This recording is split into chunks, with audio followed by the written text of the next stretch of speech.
Hi, everyone. I'm Michael Bruce, CMO at Agent Moves, and welcome to our Good to Great series. We're all about sharing amazing stories of top realtors and how they got there so we can help make more realtors great. So let's jump in today with our guest, Cindy Slack. Welcome, Cindy. Michael, how you doing today? Okay, I'm doing pretty well. So I did get to chat a little bit with Cindy before we jumped on here, and some really interesting stuff on Cindy. Cindy comes from a background where her family really didn't own a home, so home ownership was like, I guess, not in the mindset, not in the question, but it was certainly in her mindset as she tells her story, and never mind that, getting involved in selling homes. So, quite an amazing story. Three kids. So I'd love to hear about it, Cindy. Tell us about your journey. Gosh, well, it started young. I was well aware homeownership was not an option. Nobody was talking to me about it. My parents didn't own a home. We hopped around from apartment to apartment building. So that's what I knew. And, as a kid, that's sometimes what you know. So also wasn't able to go to college. So I went into the workforce right away, starting in the file room at a major lending institution. So fast forward, I was filing contracts and reading title policies, learning what grant deeds were, asking a lot of questions, and self-taught myself that part of the business. Was working in a foreclosure department, asked my boss, how do you buy one of these foreclosures that the bank now owns? Bank owned properties. He showed me. My husband and I were able to purchase one for pennies on the dollar, which was terrible home, but it was before I had kids, so that worked out. And I just started to ask myself questions whether or not real estate was something I could maybe do. So I just gave it a shot to see if I could even get my license. And the rest is history. And it is a long history. Right, exactly. I know you have three kids and three grandkids, and of course, anyone watching this will say impossible you have three grandkids. But so it is a long story, but it's a great story. I mean, talk about a story of determination. You don't hear this a lot. You hear, of course, there are different ways people get connected, to real estate. But yours certainly was like it's like you were led there from this, job, this, entry level job at 18. And I had to be brave enough to open my mind to the possibility. And honestly, my parents were the kind of parents, you hear all these great stories about parents. My parents were going, there's no way you can do that. So it was almost like you dared me. Yeah. So, and more than 30 years in this business now. Wow. Well, totally amazing. And, you know, so unexpected. And again, the desire and determination is just something that, I look for agents to take something away from these interviews before we even start talking about real estate. And that alone is just inspirational, if you ask me. So just absolutely wonderful. So, okay. So tell me now, you buy that home with your husband. Okay, but you don't have a real estate license yet, right? This was just buying a foreclosure. So how do you bridge into now, really saying, hey, I want to maybe do this as a living? Good question. I did not do that right away. Actually, I was very young. So we were gutting a home every day after work where we both worked conventional jobs. And I was still working at the bank and gutting bathrooms and tearing apart kitchens and doing tile work. It was nuts. We put together this house. Along comes baby number one. We are going to add on to this house and do some adjustments to make it bigger. Went out looking at open houses one day while we were waiting for the contractor to get there, and bought a second house. Decided, why are we doing this? And that was when I used an actual realtor. We did not have a realtor, but the first one, not the best realtor at the time, and she's long gone. And in those days, you didn't have cell phones; you had a beeper occasionally. So, and I did the whole thing, and I thought, this is nuts. I could do this. So I just gave it a chance. Thought, I wonder if I can get my real estate license. So that was in 1989, 1990. I got my license. So and then I still kept that conventional job. So, not unlike many people, I was still paying the bills. My job was providing the insurance for our family. So, I kept working for about 3 years and then selling maybe three or four homes a year and learning it the old fashioned way with a Rolodex and a reverse dialer and, things like that. Right. Okay, so tell me about then how did you make the call and go full time? Well, we had a little thing called an earthquake in 94. All right. And I had two little boys at home, and we we were in a weird position. So my husband works for himself at that time. Again, I was the insurance, and there were some other things happening in the banking industry. A lot of the big banks, or I was working for a savings and loan. Okay, you probably remember that. Many people don't. Savings and loans don't exist anymore. So the bank, that industry was going away. And I begged my husband to let me have a chance at both of us working for ourselves. And I swore that if I couldn't make it happen, I would go back to corporate America and do what I needed to do. So we took a chance on that. So 94, just, I don't know, some things challenged me. I just went, I need to be closer to the kids while the ground is shaking. And I wanted to be part of their upbringing. So that was it. 94 was when I changed and really jumped in full time. Right. Okay. So tell us about the first year. How did it go? Struggles. I went to work for a broker who, well, although went to work for a broker who convinced me that there is only business in luxury and not in any of those first time buyers or a waste of your time. So I convinced her to allow me to take her first time buyers, and I would give her a referral fee. Um, and at the time in our area, I'm in Southern California, so brace yourself. At the time, anybody under 185,000 was not worth her time. Okay. So I can tell you right now, those $185,000 homes are now going for about 800,000. So, um, I just said, fine, I'll take all the little guys. That's fine. So that's how I started. And open houses. I can master the open house, bring people in. I can get into relationship with them. I knew right from the start, I did not want to shove real estate down people's throats. I only wanted to be a service provider. And that is my unique value proposition. Beautiful. Wow. Yeah. And you knew so much more, right? The years you spent reading these contracts and the things you've learned, probably way beyond the average agent. I'm sure that had to be of value to you as you were dealing with now buyers and sellers.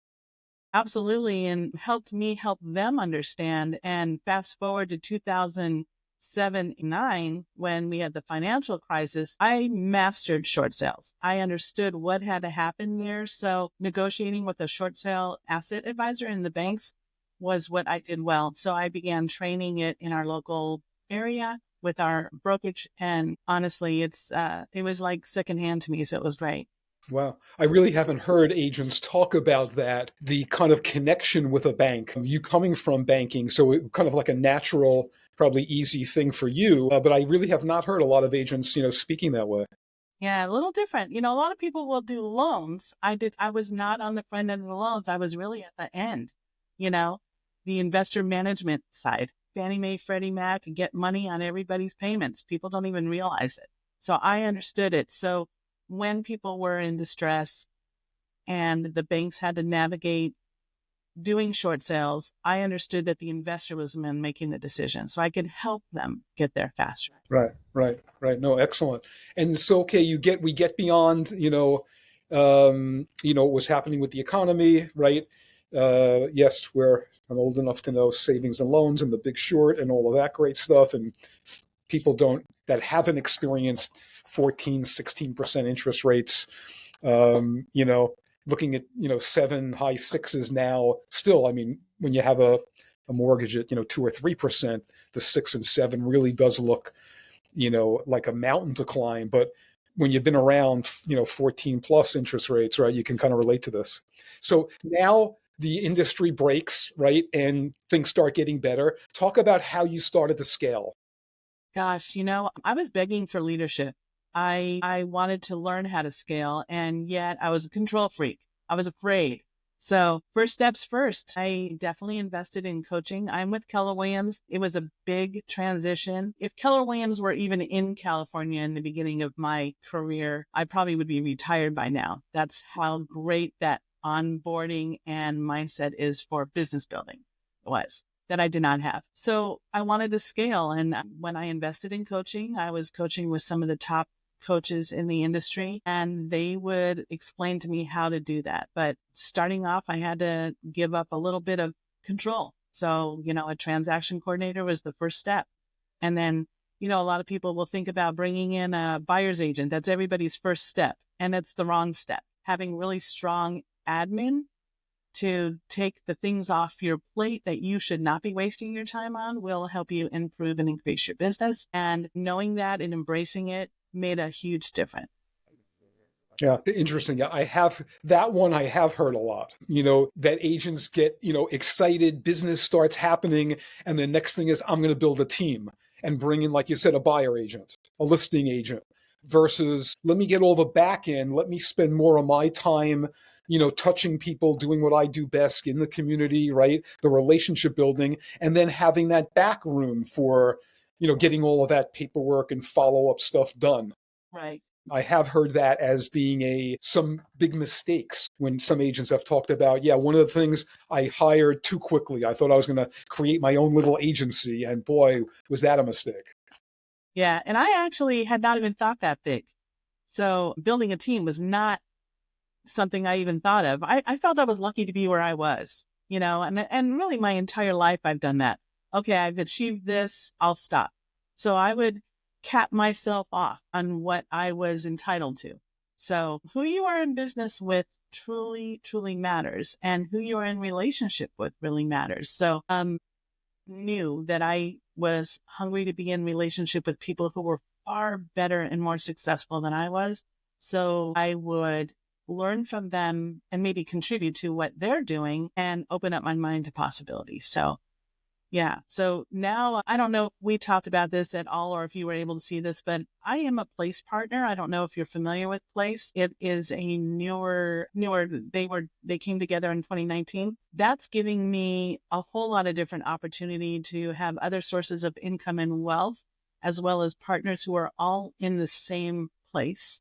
Okay. In their businesses. So we all run the top teams with the same kind of systems and thought process and integrity and character and education. So there's an end game. Realtors, that was the other thing. Realtors were dying. I was watching them pass away in a book of business going nowhere. I didn't want that. I spent a lifetime. I wanted a legacy to be able to pass on to anybody. So 3 years ago became a Place partner, which we now own that platform. And now I can bring agents on board with us.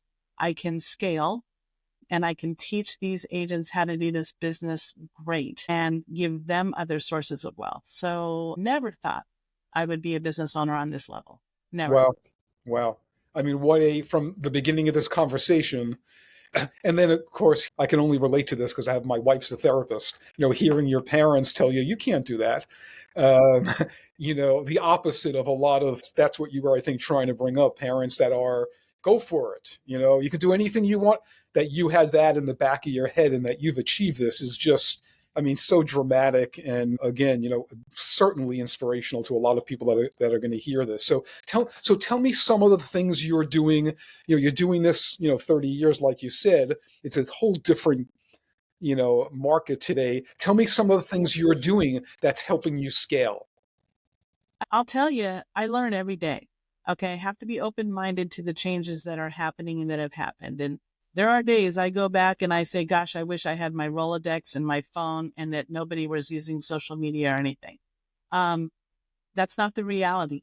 So some of the things I do is to scale is I invite agents. I'm constantly talking to agents who are in the business who want more for their lives and finding out who are the people I can bring into business with me. So building a large team, which I never thought was a thing, is really something powerful and it allows me to scale. So if I can train Navy SEALs, okay, to run a business the way I've been running it, I can begin to live a different life. I have 3 grandkids. They play hockey, soccer, basketball. It's nuts.